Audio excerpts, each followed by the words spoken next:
देखिए हमारे साथ आनंद मोहन है, इनके पुत्र चेतन आनंद यहाँ नबीनगर से जदयू प्रत्याशी हैं। 2020 में शिवहर से राजद से जीते थे।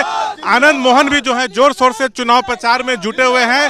बारून में इस वक्त उनका कैंपेन चल रहा है। आनंद मोहन जी, लगातार आप लोग कैंपेन कर रहे हैं, क्या माहौल लग रहा है और नबीनगर की जनता चेतन आनंद को क्यों वोट करे?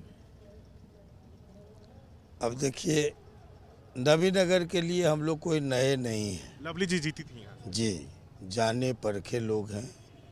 यहाँ की सेवा में हम लोगों ने एक बेहतर कार्यकाल गुजारा है। बहुत संक्षिप्त था, छोटा सा था, 2.5-3 साल का, लेकिन उस कार्यकाल को आज भी लोग याद रखते हैं।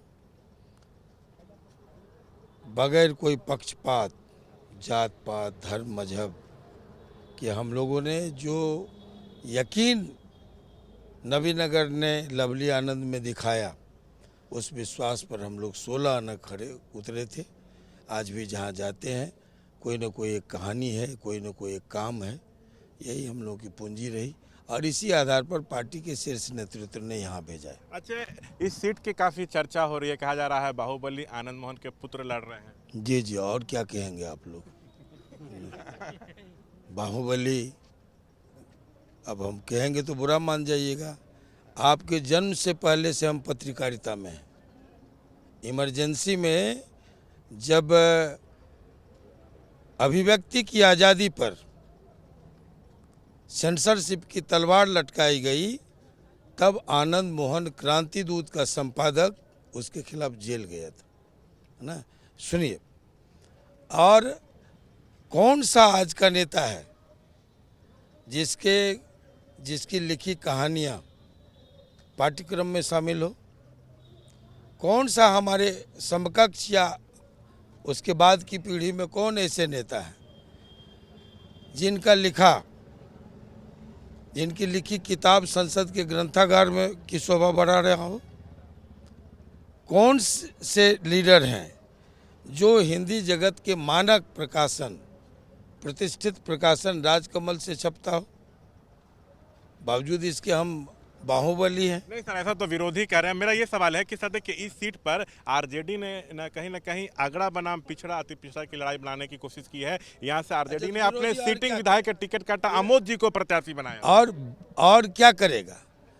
आरजेडी ने सिर्फ सिटिंग विधायक का अगरे का टिकट नहीं काटा है, यहीं के एक और लोकल विधायक बारून के थे, भीम यादव, वो अगड़ा नहीं थे, पिछड़ा थे, कई बार एमएलए रहे, उनका भी टिकट काटा। और ये 2-2 सीटिंग का टिकट काटना ही ये साबित करता है कि आरजेडी हताशा में है। आप यहाँ आरजेडी को सर चुनौती मानते हैं या नहीं? क्योंकि लालू जी ने इस सीट पर एक्सपेरिमेंट किया। कहीं चुनौती हो तो खोज के लाइए। अच्छा, ये क्या प्राथमिकताएं रहने वाली हैं? अगर चेतन आनंद जीतते हैं तो क्या प्राथमिकताएं रहने वाली हैं?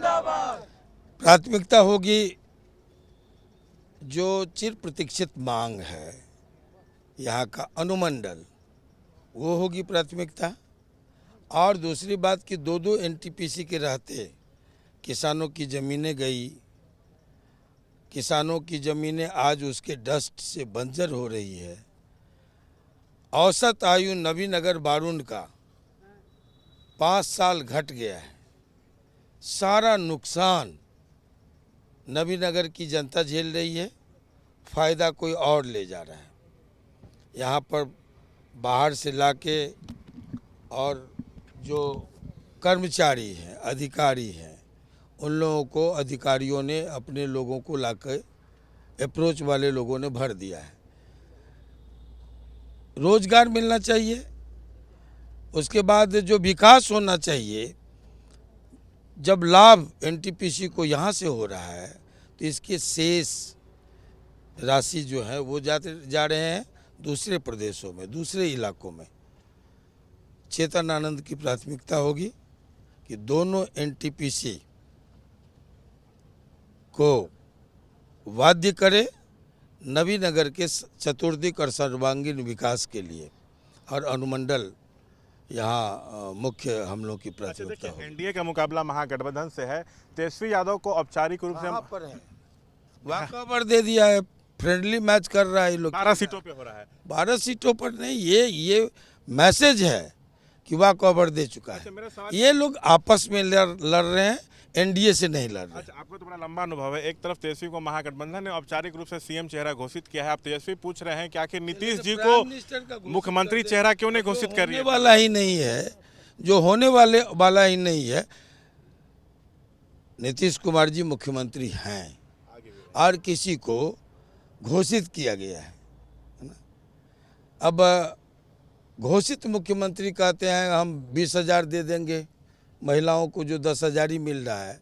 घोषित मुख्यमंत्री कहते हैं हम 2500 सामाजिक सुरक्षा पेंशन देंगे। घोषित मुख्यमंत्री कहते हैं 200 यूनिट हम बिजली फ्री करेंगे। मैथिली में कहावत है कि परसै छी गप लिह लप। एनडीए वापस आ रही है भारी बहुमत साहब के लप अंदर में।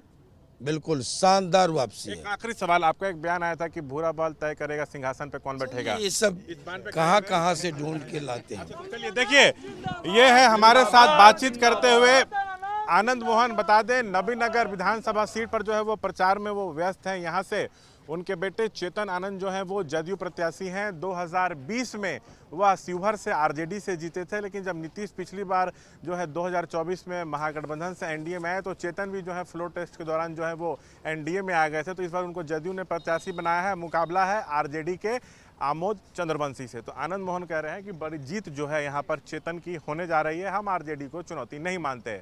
कैमरा पर्सन निरंजन के साथ मैं शशांक कुमार, एबीपी न्यूज़।